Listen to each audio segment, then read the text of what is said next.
복된 소식 아름다운 소리 AM 1590kHz 시카고 기독교 방송입니다.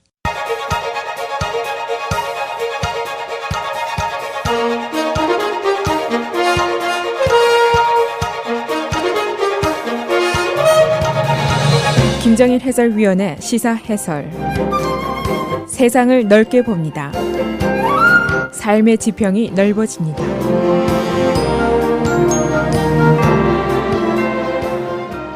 시사 해설입니다. 도널드 트럼프 대통령 당선자가 땡스기빙 연휴 동안 약 5일 동안 팜스프링 플로리다에 있는 별장에서 휴가를 보냈습니다. 거의 집거하다시피 하고 외부의 접촉을 끌어섰는데 어제 뉴욕 맨하탄에 있는 트럼프 타워로 돌아오면서 항공기 기내에서부터 정가의 고요함이 깨졌습니다. 우선 세 가지 중요한 논란거리가 등장을 했습니다. 첫 번째는 트럼프가 이번 대선 투표에서 수백만 개의 사기 투표가 있었다라는 말을 했습니다. 언론이 근거를 제시하라고 요구를 하고 있습니다만 오늘 아침 현재까지는 침묵을 하고 있습니다. 언론들은 트럼프가 위스콘신주 재검표 요청에 매우 화가 난 것 같다, 그런 해석들을 하고 있습니다. 두 번째는 그린 파티의 대통령 후보였던 질 스타인이 위스콘신주 재검표를 공식으로 요구를 했습니다. 그리고 이 재검표가 위스콘신에서 시작해서 미시간, 펜실베니아까지 이어질 것으로 예상이 됩니다. 거기다가 덧붙여서 그동안 잠잠하던 민주당의 클린턴 진영이 이 재검표에 합세를 하겠다라고 발표를 했습니다. 이것이 두 번째 문제입니다. 그 다음 세 번째는 트럼프 진영 내에서 내분과 알력이 심화되고 있습니다. 바로 국무장관 자리 때문입니다.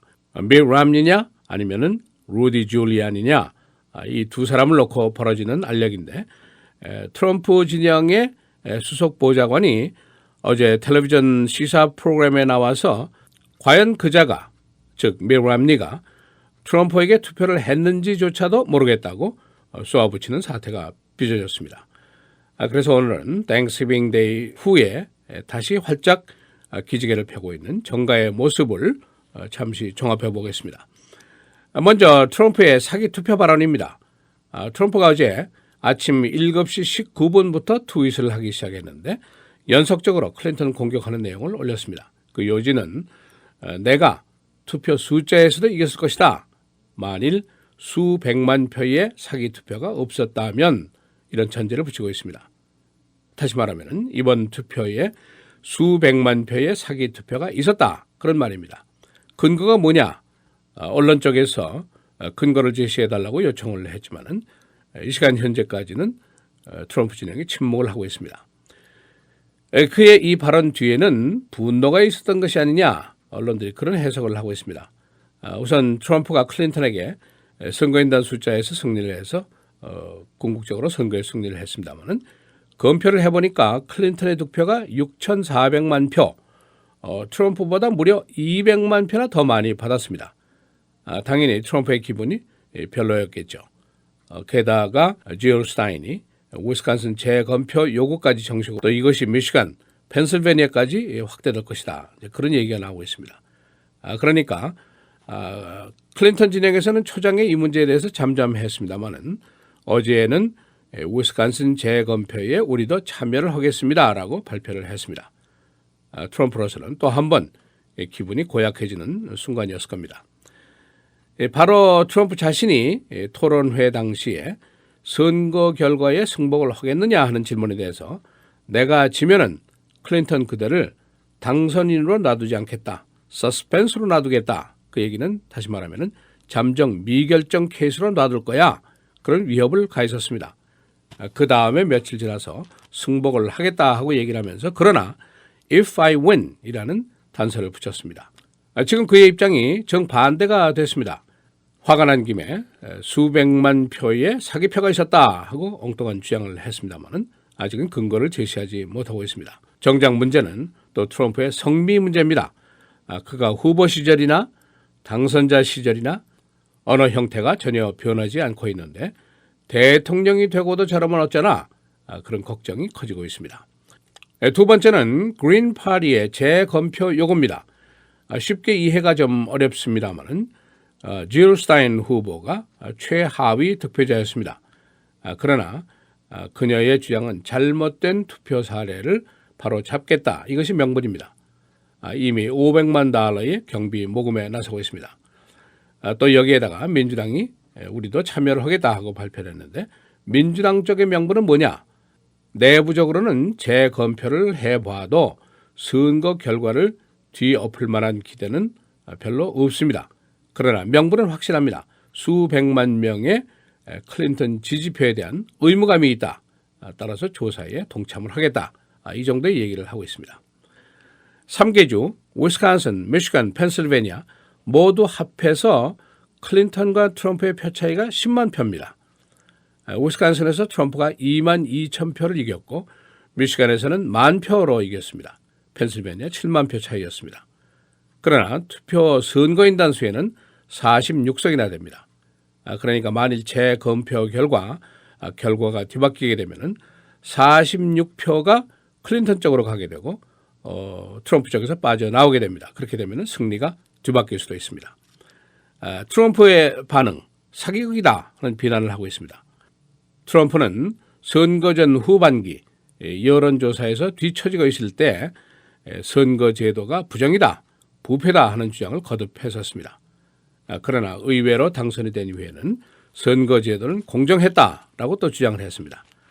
그런데 지금은 또 표 숫자에서 200만 표를 지고 나니까 수백만 표의 사기표가 있었다. 이것이 다 클린턴 쪽으로 갔다. 이런 주장을 하고 있으니까 그야말로 좌충우돌이라고 할 수가 있습니다. 세 번째, 트럼프 진영의 내분이 생각보다 심각합니다. 그 핵심 문제는 국무장관 자리입니다. 밋 람니냐, 루디 줄리안이냐 이 두 문제인데 밋 람니의 등령은 트럼프와 펜스 부통령 당선자의 의중에 들어있습니다. 공화당 내 기득권 세력과의 화해 제스처를 쓰자. 그리고 국제무대에 좀 더 헤비급을 내보낸다. 그런 의미를 가지고 있습니다. 그러나 트럼프 진영의 보좌관 측에서는 루디 줄리아니가 대세입니다. 우선 선거전이 어려울 당시에 시정일관 트럼프에게 충성을 보였던 것이 바로 줄리안입니다. 이 사람 자신이 검사 출신이지만은 홈랜드 시큐리티 장관으로 갈까 법무장관으로 갈까 하고 얘기가 나왔을 때 나는 국무장관 자리를 차지하겠다라고 이 자리를 간절히 원하고 있는 장본인입니다. 어제 NBC의 선데이 시사 프로그램인 Meet the Press 여기에 등장한 켈리안 컨베이 수석 보좌관이죠. 이 사람이 밋 람니의 국무장관 등용 생각에 대해서는 대부분 사람들이 배신감을 느끼고 있다. 이 정도로 아주 강한 얘기를 했습니다. 당내 결성 문제와 국무장관 등용 문제를 연계하는 것은 잘못된 것이다 라고 하면서 트럼프의 의중에 반기를 아주 공개적으로 드러냈습니다. 이 컨웨이는 우리는 람니가 과연 선거를 했을 때 트럼프를 찍었는지조차도 우리는 모르겠다라고 첨언을 했습니다. 트럼프 진행에 따르면 지난 토요일 오바마 대통령과 트럼프가 전화로 한 45분 동안 대화를 나눴습니다. 아마 인수인계에 대한 논의를 한 것으로 보입니다. 양자는 계속해서 대화를 유지하면서 인수인계 작업을 추진하고 있습니다. 시사해설 김재일입니다.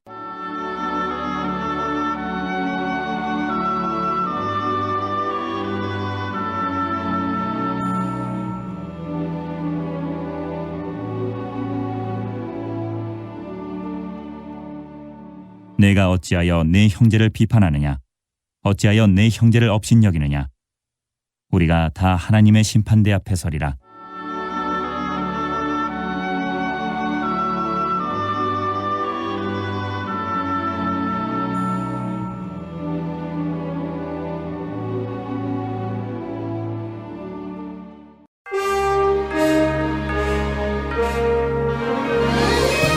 헤드라인 뉴스입니다. 트럼프 당선자는 어제 수백만 명이 불법적으로 클린턴에게 투표를 했다고 주장했습니다. 그는 그렇지 않았을 경우에는 자신이 표수에서도 이겼을 것이라고 말했습니다. 그는 불법 투표 발언에 대한 언론의 근거 제시 요구에 대해서 아직은 침묵하고 있습니다. 클린턴은 트럼프에게 투표 수에서 200만 표를 더 받았습니다. 그린 파티의 질 스타인 후보가 위스콘신주에 대한 재검표를 요구했습니다. 그녀는 미시건과 펜실베니아 주 재검표도 요구할 것으로 보이고 있습니다. 클린턴 진영은 이 재검표에 참여할 것이라고 밝혔습니다. 한편 트럼프는 이와 같은 재검표 요구는 사기극이라고 비난했습니다. 국무장관 지명을 놓고 트럼프 진영이 내부 알력을 빚고 있습니다. 트럼프와 펜스는 미 람니의 등용을 추진하고 있지만 고위 보좌관 측은 루디 줄리아니를 밀고 있습니다. 칸웨이 수석 보좌관은 어제 텔레비전 인터뷰에서 람니가 과연 트럼프를 찍었는지조차도 모르겠다고 비난했습니다. 오늘 사이버 먼데이입니다. 나흘 동안의 블랙 프라이데이 주간을 마치고 오늘 컴퓨터를 이용한 온라인 쇼핑의 날입니다. 약 1억 2천만 명이 오늘 쇼핑에 나설 것으로 예상되고 있습니다. 땡스기빙 연휴 동안 약 1억 5,400만 명이 쇼핑에 나섰습니다. 필리핀 미국 대사관 근처에서 폭탄이 발견됐습니다. 필리핀 경찰은 이 폭탄을 폭발시켰습니다. 발견 지점은 대사관에서 150m 떨어진 지점입니다. 경찰은 이슬람 극렬단체의 소행으로 보고 있습니다. 4억 2천만 달러짜리 파워볼 당첨자가 테네시 라파에에서 나왔습니다. 파워볼 상금 중에 12번째로 큰 상금입니다. 파워볼은 44개 주에서 시행이 되고 있습니다. 시카고 37살 난 남자가 24살 난 임신한 여성을 총으로 쏴서 살해했습니다. 그는 도주했다가 경찰과 총격전을 벌였으며 경찰의 총에 사살됐습니다. 한편 경찰관 2명도 범인에 의해서 부상을 입었습니다. CTA가 7,500만 달러의 주요 철도 확장안을 인준했습니다. 시카고는 레드라인을 통해서 차이나타운 그리고 화이트삭스까지 확대 운항을 목표로 하고 있습니다. 7,500만 달러는 10억 달러짜리 연방기금 유치를 위한 선결 공사를 위한 기금입니다. 베어스가 어제 타이튼스에게 또 졌습니다. 27대 21. 베어스는 11월 한 달 동안 무승 기록을 세웠습니다. 베어스는 선수 부상 그리고 정지 처분 등으로 후반기 게임도 좋은 성적을 기대하기가 어렵습니다. 날씨입니다. 월요일 오늘 흐리고 비 최고 50도입니다. 화요일 수요일 계속해서 맑습니다. 화요일의 최고는 59도, 수요일은 47도입니다. 목요일 흐리고 42도, 금요일 맑고 41도입니다.